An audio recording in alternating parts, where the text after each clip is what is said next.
आइए हम परमेश्वर के वचन से पढ़ेंगे। पीछे जो विषय हम सीख रहे थे, विषय कौन सा था? फल लाना। प्रभु यीशु मसीह ने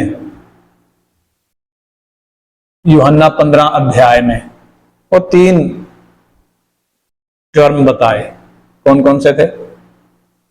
fruit, more fruit and much fruit. और इसके अलावा वो दृष्टांत में भी प्रभु यीशु मसीह ने बताया, 4 प्रकार की जमीन बताई, 4 प्रकार की जमीन। और उसमें जो अच्छी जमीन है, चौथे प्रकार की अच्छी जो जमीन है, उसमें कितने प्रकार का फल है? 30 गुना, 60 गुना और 100 गुना फल है। और हम देख रहे थे कि जो फ्रूट है या मोर फ्रूट है, यानी जो 30 गुना है या 60 गुना है, उसका परमेश्वर करता क्या है? जो किसान है, परमेश्वर जो किसान है, हमारा पिता प्रभु यीशु मसीह कहते हैं, मैं दाखलता हूं, तुम डालियां हो और मेरा पिता किसान है। और जो डाली मुझ में है और फलती नहीं, मेरा पिता उसको काट कर फेंक देता है। यानी जो फलती नहीं है, लेकिन जो फलती है उसको वो क्या करता है? छांटता है। जिसमें फ्रूट आता है, जिसमें मोर फ्रूट आता है, उसको वो क्या करता है? छांटता है कि वो और ज्यादा फले। और प्रभु यीशु मसीह कहते हैं, मेरे पिता की महिमा इसी से होती है कि तुम क्या करो? बहुतायत का फल लाओ, तभी तुम मेरे चेले ठहरोगे। यानी वो 100 गुना फल की डिमांड हमसे है, 30 गुना की नहीं, 60 गुना की नहीं, कितने गुना की है? 100 गुना की डिमांड है। तो उसके बाद हमने देखा था वो फल है क्या। फल जैसा आमतौर पर प्रचार किया जाता है, विश्वासी दान देता है, वो दान देना फल नहीं है। फल क्या है? ठीक है, विश्वासी दान देता है, परंतु दान देना फल नहीं है। फल क्या है? वो दूध और मधु अंदर से निकलना। इस्राएलियों को परमेश्वर ने जो बुलाहट दी थी, मिस्र की गुलामी में से जो निकाला था, निकालते समय में, निकालने से पहले ही परमेश्वर ने बोला था, मूसा को बोला था, जा उनको जाकर बोल, मैं उनको गुलामी में से निकालने के लिए उतर आया हूं, कि उनको गुलामी से छुड़ाकर उनको उस देश में लेकर जाऊं जो कैसा है? जो बड़ा है और जो शिरोमणि है और जो अच्छा है और जो कई बातें हमने पढ़ी थी ना वचन में, पढ़ेंगे। ये निर्गमन 3 अध्याय 8 वचन, निर्गमन 3 का 8, जल्दी से पढ़ेंगे। निर्गमन 3 का 8। इसलिए अब मैं उतर आया हूं। परमेश्वर कह रहा, इसलिए अब मैं उतर आया हूं। कहां से उतर आया हूं? स्वर्ग से उतर कर धरती पर आया हूं। हाँ, कि उन्हें मिस्रियों के वश से छुड़ाऊं। उन्हें क्या करूं? इस्राएलियों को, अब्राहम के वंशजों को, उनको मिस्रियों की गुलामी से, उनके वश से छुड़ाऊं। और उस देश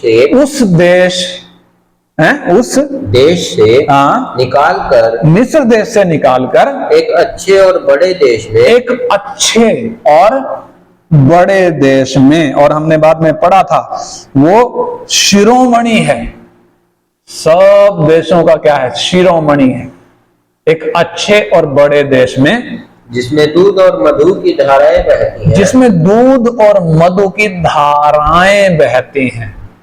और ये दूध और मधु की धाराएं बहती हैं, अर्थात कनानी, हाँ, हित्ती, हाँ, अमोरी, हाँ, परिज्जी, हाँ, हिब्बी, हाँ, और यबूसी लोगों के स्थान में पहुंचाऊं। हाँ, यानी उधर जो जातियां अभी रहती हैं उनको निकालकर वहां उनको पहुंचाऊं, उनको वो देश कब्जे में दूं, ताकि वो क्या करें? वो दूध और मधु की जो धाराएं उधर बहती हैं, उस देश को वो अपने अधिकार में लें, क्योंकि परमेश्वर ने अब्राहम से ये वायदा किया और अब्राहम के बाद उसके पुत्र इसहाक से ये वायदा दोहराया और इसहाक के बाद उसके पुत्र याकूब से ये वायदा दोहराया। ये वाचा का भाग है। परमेश्वर जो उतर आया है, क्यों उतर आया है? क्योंकि अब्राहम से वाचा बांधी है। उत्पत्ति 15 अध्याय में, उत्पत्ति 17 अध्याय में वो वाचा को हम देख सकते हैं। परमेश्वर जब अब्राहम से वाचा बांध रहा है और जानवरों के टुकड़े कर कर दोनों साइड में रखे हैं, बीच में से कोई निकला है। कौन निकला है? वो परमेश्वर बीच में से निकला है का मतलब वो टुकड़े कौन? और वो जो पिंडुकी जिसकी गर्दन मरोड़ी गई वो कौन? एक एक बात को अर्थ है। यानी परमेश्वर अपनी वाचा को पूरा करने के लिए उतर आया है ताकि अब्राहम से, इसहाक से, याकूब से जो वायदा किया था उसको क्या करे? पूरा करे। और वो पूरा कब होगा? जब अब्राहम के, इसहाक के, याकूब के वंशज ये इस्राएली जो गुलामी में है, मिस्र की गुलामी में, उधर से निकलें और ये किधर पहुंचे? उस कनान देश को कब्जा करें। तो हमने देखा था दूध और मधु की धारा 21 बार परमेश्वर के वचन में लिखा है और पुराने नियम में लिखा है, नए नियम में नहीं लिखा है। पुराने नियम में लिखा है। कितनी बार लिखा है? 21 बार लिखा है। और जब हम इस टर्म को देखते हैं, कौन सा? दूध और मधु की धारा, ये क्या है? ये पिछली बार हमने सीखा था। वो दूध और मधु क्या है? इस्राएलियों के लिए वो कनान देश था, दूध और मधु की धारा बहने वाला। और हमने देखा था किस तरीके से वो देश जो दूध और मधु की धाराएं जिसके विषय में लिखा बहती हैं, वो किसी और के कब्जे में है। वो कनानी जातियों के कब्जे में है। यहोशू के नेतृत्व में जब इस्राएलियों ने उधर कदम रखा, और उधर कितने राजा उस वक्त राज्य कर रहे थे? 31 राजा। एक एक को क्या किया गया? हराया गया, नाश किया गया।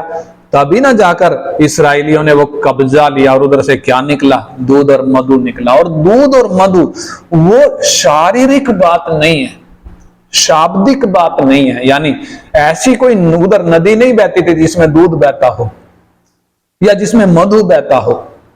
दूध और मधु की धारा बहने का मतलब उस देश पर परमेश्वर की आशीष है। वो देश क्या उगलेगा? परमेश्वर की आशीष को देगा। परमेश्वर की आशीष उधर प्रकट होगी करके। और हमने देखा था ये सारी बातें क्या हैं? ये हमारे लिए लिखी गई हैं। ये दृष्टांत के तौर पर लिखी गई हैं। पुराना नियम, खासकर जब हम निर्गमन की बात करते हैं, इस्राएलियों का मिस्र देश की गुलामी, उधर से छूटना, लाल समुद्र पार करना, और फिर 40 साल का जंगल का सफर, फिर यर्दन पार करना, फिर कनान देश कब्जे में करना, ये सारी बातें हमारे सिखाने के लिए लिखी गई, हमारे लिए लिखी गई हैं, ताकि हम उन बातों को समझकर अपने आत्मिक जीवन में क्या कर सकें? चल सकें, उस तरीके से चल सकें। वो दृष्टांत के तौर पर लिखी गई हैं। तो वो दृष्टांत, वो दूध और मधु की धारा वास्तव में क्या चीज है, वो हम सीख रहे थे। दूध और मधु की धारा क्या चीज है? एक विश्वासी के अंदर वो दूध और मधु है और वो प्रकट होना है। परंतु प्रकट होना है तो रुकावट क्या है? रुकावट है क्या? वो कनानी जातियां जैसे रुकावट थी कनान में, जिनको हराना था। परमेश्वर ने बोला था उनसे क्या नहीं करना? समझौता। एक को भी जिंदा उधर छोड़ना नहीं, पूरी तरीके से उनका सफाया करना। ऐसे ही हमारे अंदर भी हमारे जीवन में भी क्या है। उद्धार पाने के बाद की बात कर रहा हूं मैं। यीशु को अपना प्रभु और उद्धारकर्ता स्वीकार किया, बपतिस्मा लिया और उद्धार पाया। उद्धार पाने के आगे का है ये, यानी उद्धार ये 3 चरणों में है। उद्धार हो गया, उद्धार हो रहा है, उद्धार होगा। उसका मतलब क्या है? उद्धार किसका हो गया? हमारी आत्मा का उद्धार हो गया। उद्धार अभी हो रहा है, वो किसका? हमारे प्राण का उद्धार। और उद्धार होगा, वो किसका होगा? हमारे शरीर का, जब छुटकारा होगा, जब महिमा में शरीर में हम बदल जाएंगे, जो कभी बूढ़ा नहीं होगा, जिसमें कभी मौत नहीं है। यानी हमारी आत्मा का उद्धार, हमारे प्राण का उद्धार और हमारे शरीर का उद्धार, 3 चरणों में उद्धार। और विषय हमने सीखा था। और जब हम परमेश्वर के वचन को पढ़ते हैं, समझते हैं, जब सीखते हैं, हमें मालूम पड़ता है हमारी आत्मा का उद्धार कब हो गया? जब हमने यीशु को जीवन दिया, जब हमने प्रभु को जीवन देकर, प्रभु को स्वीकार कर कर बपतिस्मा जब लिया, हमारी आत्मा का उद्धार हो गया। हमारे अंदर से पाप निकल गया। यानी उस पाप के, उस इधर से, उस मिस्र की गुलामी से क्या हो गए? हमारा छुटकारा हो गया। और जब मिस्र की गुलामी से निकल रहे थे तो कौन पीछे आया? फिरौन पीछे आया। क्यों पीछे आया? अभी उसका अधिकार क्षेत्र है। किधर तक है अधिकार क्षेत्र? उस लाल समुद्र तक। और हम परमेश्वर के वचन में पढ़ते हैं, वो लाल समुद्र में फिरौन, उसकी सेना और उसकी सब घोड़ों को, रथों को डुबाकर मारा। लेकिन इस्राएल को परमेश्वर ने लाल समुद्र के बीचों बीच से निकाला। यानी वो बपतिस्मा, एक विश्वासी जब बपतिस्मा लेता है, शैतान को उसके जीवन पर क्या नहीं रह जाता? अधिकार रह नहीं जाता। और फिर जब जंगल का सफर, और फिर यर्दन पार, एक एक रुकावट हैं, हर्डल हैं। किस बात में? वो कनानी जातियां, वो 31 राजा, रुकावटें हैं किस बात में? कनान देश कब्जा करने में, कनान देश की आशीषों को प्राप्त करने में। और ये सारी बातें जब हमने उद्धार पाया, आत्मा का उद्धार हो गया, लेकिन अभी हमारे प्राण का उद्धार नहीं हुआ। प्राण का उद्धार होने का मतलब सोच बदलनी है, मसीह के स्वभाव में बदलना है, मसीह के डील डोल में बढ़ना है। मत्ती 5:48 में लिखा है, प्रभु यीशु मसीह कहते हैं, इसलिए चाहिए कि तुम सिद्ध बनो जैसा तुम्हारा स्वर्गीय पिता सिद्ध है। यानी हमारे प्राण में वो बदलाव आना है। प्राण में क्या क्या? बुद्धि में बदलाव आना है, भावना में बदलाव आना है, हमारे इच्छा शक्ति में बदलाव आना है, हमारी निर्णय लेने की शक्ति में। यानी हमारा प्राण जो पाप के कारण बिगड़ा हुआ है, पाप तो निकल गया, लेकिन वो बिगाड़ अभी ठीक होना है। वो कब होगा? हमारे प्राण का जब उद्धार होगा। और हमने देखा था, वो हमने गलाती 5 अध्याय 19 से 21 में पढ़ा था, मरकुस 7 अध्याय, उधर भी 20, 22, 23 में, 21 में हमने पढ़ा था। क्या पढ़ा था? वो काम जो प्रकट होते हैं, कौन से काम है? शारीरिकता के काम जो प्रकट होते हैं। यानी शारीरिकता अभी भी क्या है? अंदर है। परमेश्वर ने पाप हमारे जीवन से निकाल लिया, पाप की गुलामी से मैं छुड़ा दिया, लेकिन शारीरिकता अभी अंदर है। वो शारीरिकता है हमारे बिगड़ा हुआ स्वभाव, हमारी बिगड़ी हुई आदतें, हमारा प्राण, वो उसका उद्धार होना है। वो जब उसका उद्धार होगा तब ना निकलेगा वो दूध और मधु। यानी वो दूध और मधु की रुकावट क्या है? कौन सी रुकावट है? ये शारीरिकता के काम। और हमने सीखा था उसमें गलाती 5:24 पढ़े जरा, गलाती 5:24, गलातियों की पत्री 5 अध्याय उसका 24 वचन। मैं सिर्फ रिपीट कर रहा हूं, गलातियों की पत्री 5 अध्याय 24 वचन। हाँ। इन बातों में दृष्टांत है। नहीं, गलातियों की पत्री और जो 5 अध्याय उसका 24 वचन। गलातियों की पत्री नहीं निकाला आपने?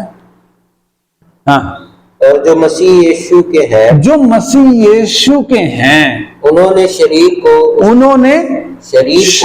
को, शरीर यानी बॉडी नहीं है, शरीर शारीरिकता यानी फ्लैश। जो मसीह यीशु के हैं उन्होंने शारीरिकता को उसकी लालसाओं और अभिलाषाओं समेत हाँ क्रूस पर चढ़ा दिया है। यानी ये वो हैं 31 राजा,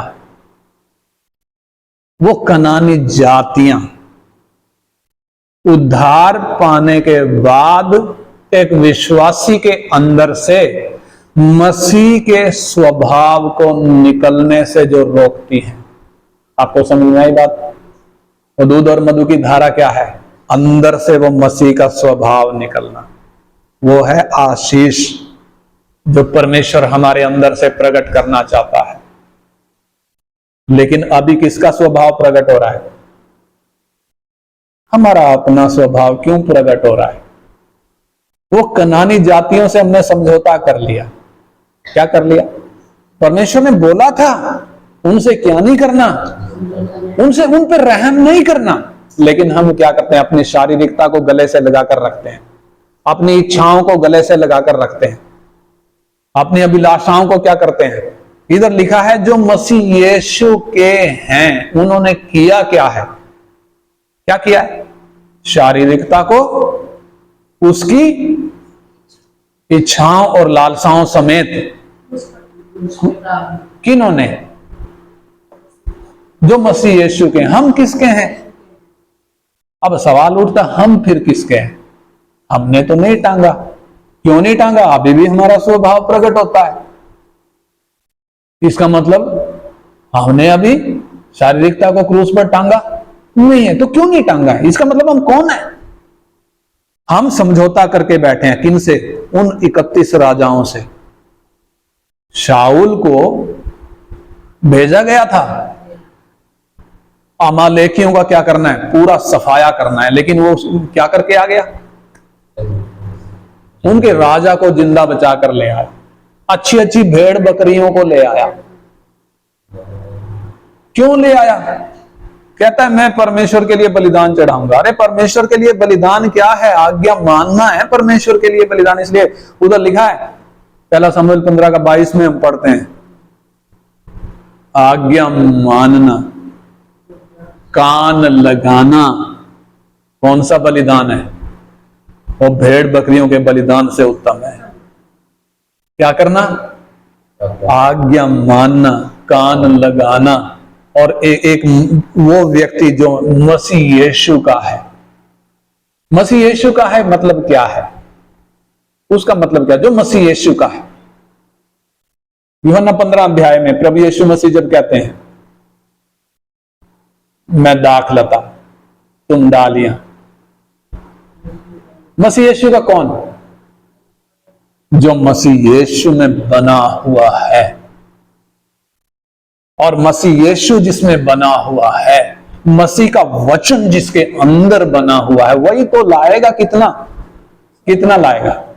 100 गुना फल लाएगा, बहुतायत का फल लाएगा। वही तो क्या कहलाएगा?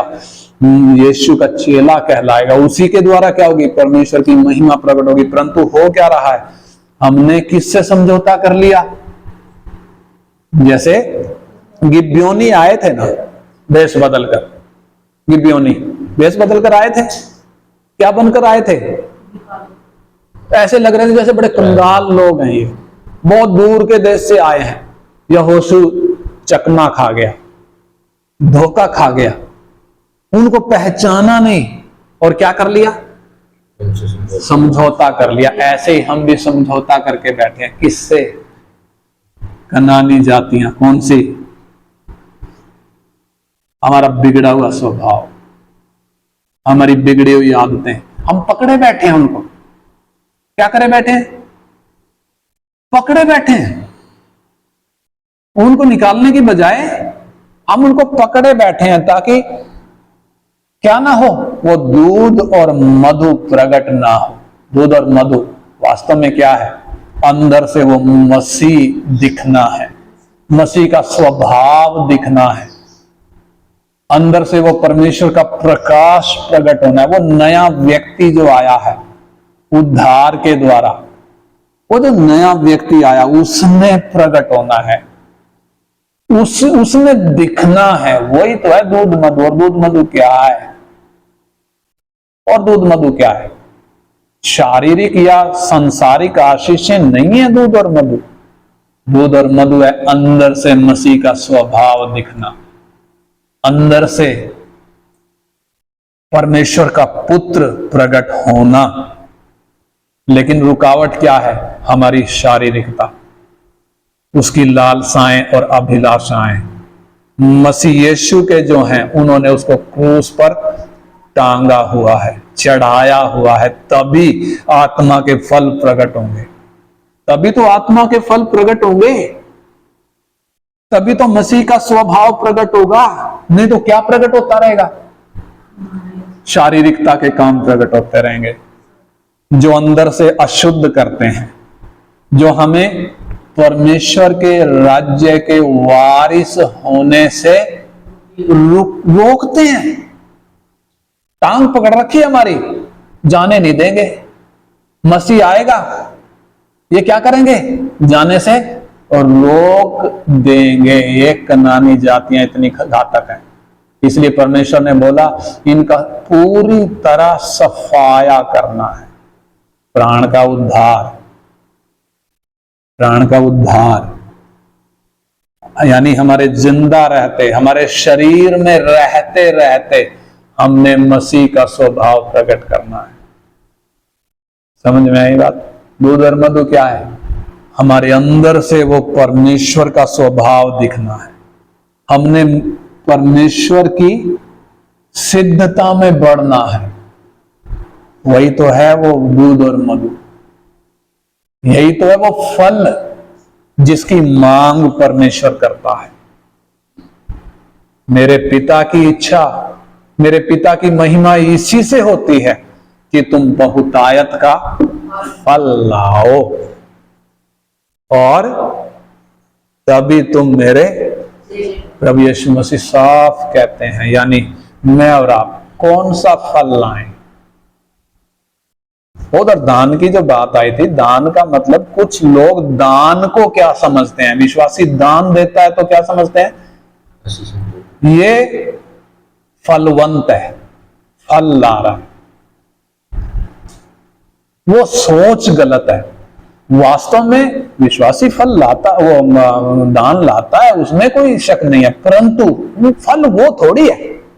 फल क्या है? मसीह का स्वभाव अंदर से दिखना है, मसीह का स्वभाव प्रकट होना है, परमेश्वर के पुत्र ने अंदर से प्रकट होना है, मसीह का स्वरूप हमें दिखना है। मसीह का स्वरूप कब दिखेगा? पौलुस कहता है मैं जच्चा की सी पीड़ा सहता हूं। कब तक? जब तक तुम में मसीह का रूप, यानी जच्चा किसी पीड़ा सहनी पड़ेगी, तब जाके क्या होगा? अंदर से एक नया व्यक्ति निकलेगा। स्त्री जब बच्चा पैदा करती है, वो जच्चा किसी पीड़ा तो सहती है, यानी वही तो जच्चा है, वो जो पीड़ा सह रही है। वो पीड़ा जब सहती है, उसकी पीड़ा आनंद में कब बदल जाती है? जब एक नया व्यक्ति जन्म लेता है। ऐसे ही पौलुस उसी बात को ध्यान में रखकर क्या कहता है? मैं जच्चा किसी पीड़ा सह रहा हूं। क्यों सह रहा हूं? जब तक तुम में क्या ना दिखने लग जाए? मसीह का रूप, यानी तुम में मसीह ना प्रकट हो जाए, तब तक मैं जच्चा किसी पीड़ा सहता हूं। यानी मैंने और आपने, वो कनान देश हमारे लिए क्या है? कुछ लोग बोलते हैं कि कनान देश स्वर्गीय देश की छाया है।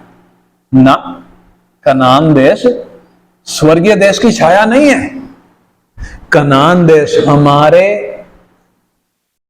जयवंत मसीही जीवन की छाया है। जयवंत मसीही जीवन की छाया है कनान देश, जो किनके कब्जे में था?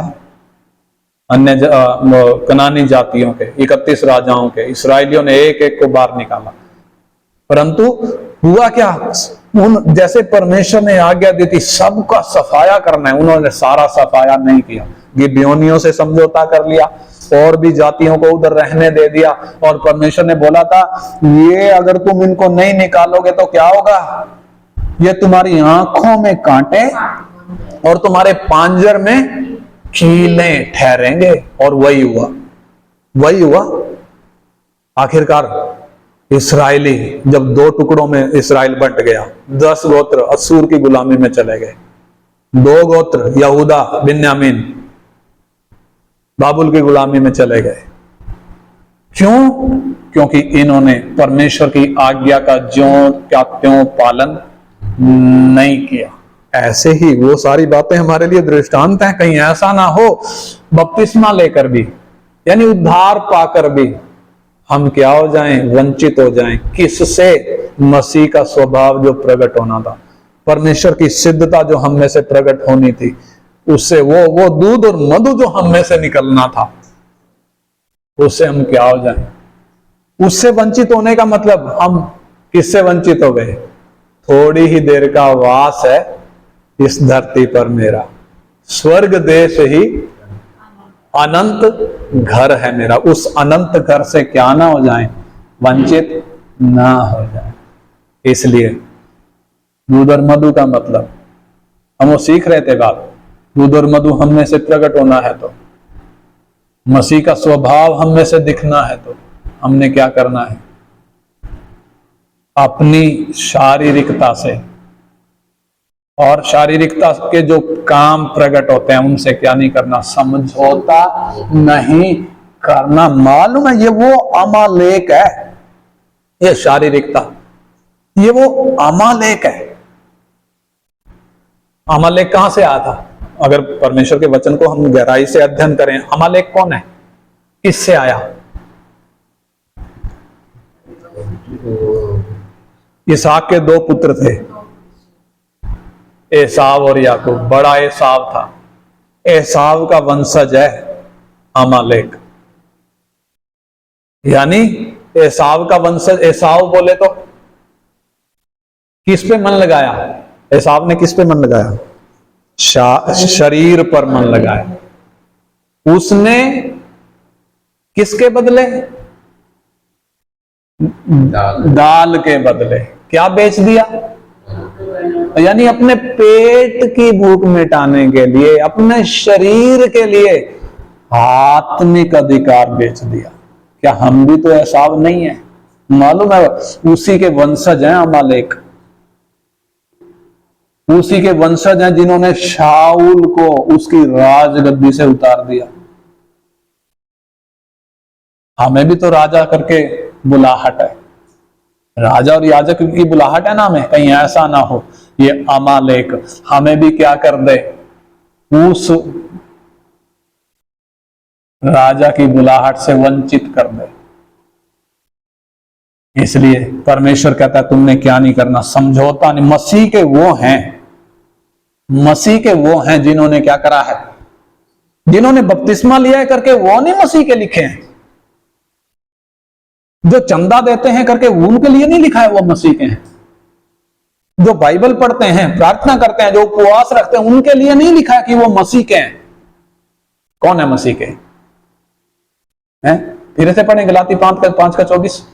और जो मसीह यीशु के हैं, उन्होंने शरीर को उसकी लालसाओं और अभिलाषाओं समेत क्रूस पर चढ़ा दिया है। शरीर को मतलब शारीरिकता को। किसके साथ? उसके बच्चों के साथ। शारीरिकता को उसके बच्चों समेत। उसके बच्चे कौन? उसकी पत्नी, उसके लड़के, उसके लड़कियां, उसकी भेड़, उसकी बकरियां। ऐसे तो नाश करना था ना शाऊल को जो बोला था, कुछ नहीं छोड़ना, किसी को नहीं छोड़ना। वास्तव में वो आत्मिक बातें हैं। लेकिन हम तो उनको पाल रहे हैं। शाऊल के राजा, जो पहला राजा था, उसकी तरह क्या कर रहे हैं, उनको पाल रहे हैं।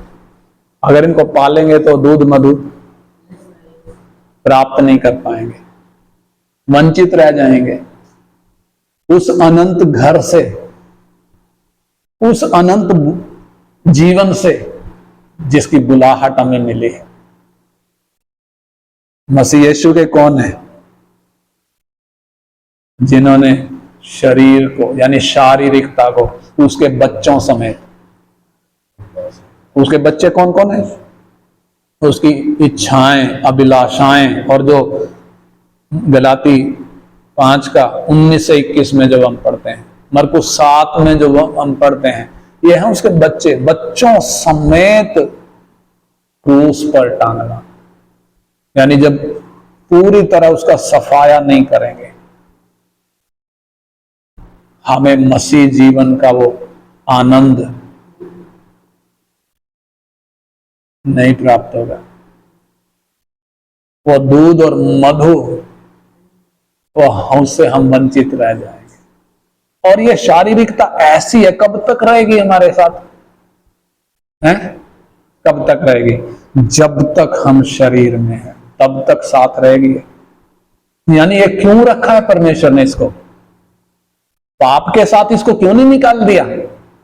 ये हमें तैयार करने के लिए है। ये हमें, ताकि हम इसको क्रूस पर टांग कर रखें। क्रूस पर टांगेंगे तो हम जयवंत हैं, क्रूस पर टांगेंगे तो हम मसीह के हैं, क्रूस पर टांगेंगे तो हम फलवंत हैं। फल ला रहे हैं, वही तो है फल लाना। फल लाना क्या है? अंदर से मसीह का स्वभाव प्रकट करना। अगर वो नहीं हो रहा, यीशु पर विश्वास भी कर लिया, बपतिस्मा भी ले लिया, बाइबल भी पढ़ते हैं, प्रार्थना भी करते हैं, अन्य भाषा में आराधना भी करते हैं, उपवास भी रखते हैं, दान भी देते हैं, लेकिन मसीह का स्वभाव नहीं प्रकट हो रहा, तो फिर हम निष्फल हैं। ये सारे काम करके भी हम क्या हैं? निष्फल हैं। और निष्फल का अंजाम क्या है? हैं? जो डाली प्रभु यीशु कहते हैं मुझ में है और फलती नहीं, काट कर फेंक देगा। इसलिए मैंने और आपने फलना है।